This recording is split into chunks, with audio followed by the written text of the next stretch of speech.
বৃহত্তম দল আওয়ামী লীগ তাদেরকে বাইরে রেখে যদি একটা নির্বাচন দেয়, কতদূর মানুষ কিভাবে ভোট দিতে যাবে কি না যাবে এটা আমার জানা নাই। আসলে আমার মনে হয় যে মানুষ ঠিকমতো ভোট দিতে যাবে কিনা, 70-30% লোক ভোট দিতে যায় কিনা আমার সন্দেহ আছে।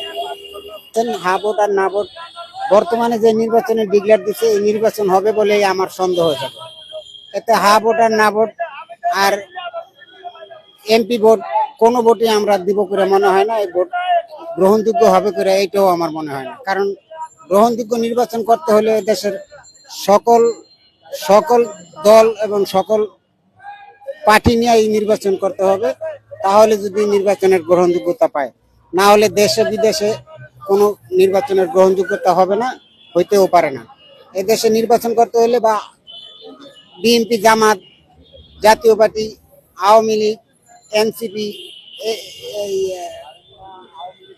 চরমনাই সবাইকে নিয়েই যদি নির্বাচন দেয়, তাহলে নির্বাচনের একটা গ্রহণযোগ্যতা আসতে পারে বা সবার মনে বিশ্বাস জাগতে পারে যে হ্যাঁ, নির্বাচনে যে দলে হারুক যে দলে জিতুক একটা গ্রহণযোগ্যতা হবে বা হইতে পারে।